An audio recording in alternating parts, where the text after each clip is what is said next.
রাত 10টার দিকে আমার ছোট ভাইয়ের শুকনা সেমাই খেতে মন চাচ্ছিল।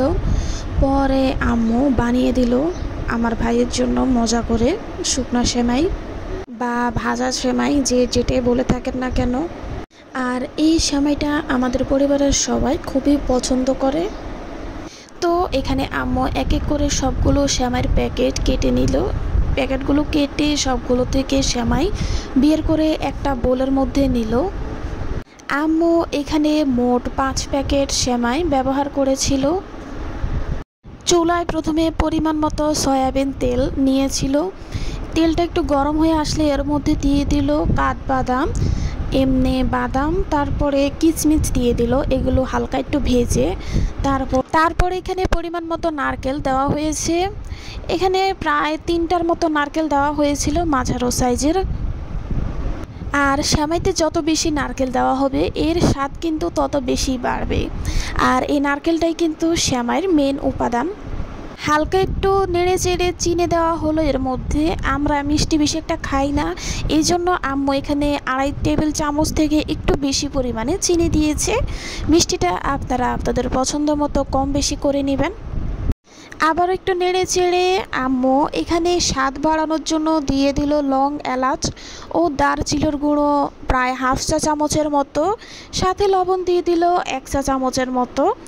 দিয়ে এবারে আম্মু খুব ভালোভাবে নেড়ে চেড়ে নিবে, যাতে চিনিটা নারকেলের সাথে ভালোভাবে মিশে যায় আর চিনির কোনো দানাদার অংশ যাতে না থাকে, নাইলে কিন্তু সেমাই খেতে বেশি একটা মচমচে হবে না। আমাদের কিন্তু প্রত্যেক ঈদের সময় এই সেমাইটা বেশি করে রান্না করা হয়, বিশেষ করে আমার জন্য।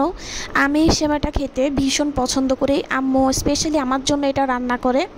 এখন আমার দেখা দেখি আমার ছোট ভাইও এই সেমাইটা পছন্দ করতেছে, তাই আম্মু ঈদ ছাড়াও মাঝে মধ্যে রান্না করে।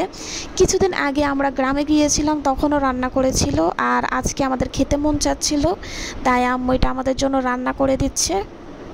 আম্মু ভালোভাবে নারকেলের পুরটা নেড়ে চেড়ে এর মধ্যে প্রায় 1.5 চা চামচের মতো ঘি দিয়ে দিল। ঘি দিলে কিন্তু সেমাইয়ের স্বাদটা আরও বেশি বাড়ে, আর ঘি সব কিছুতেই ভালো লাগে।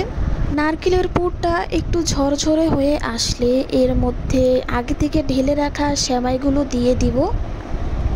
এবারে আসল যুদ্ধ শুরু।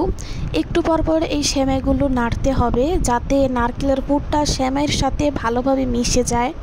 আর একটু পরপর নেড়ে যেতে হবে, কিন্তু চুলার আঁচটা একদম লো ফ্লেমে দিয়ে, না হলে কিন্তু সেমাই নিচ দিয়ে পড়ে যেতে পারে। আম্মু সেমাই আজকে একটু বেশি রান্না করছে, কারণ আমার ছোট ভাই হোস্টেলে থাকে, ও এখান থেকে কিছু নিয়ে যাবে, তাই এজন্য বেশি রান্না করার কারণে আম্মু নাড়তে অনেক কষ্ট হচ্ছিল। তাই একটু আমি নাড়ছিলাম আর একটু আম্মু নাড়ছিল, একটু পরপর আর কি।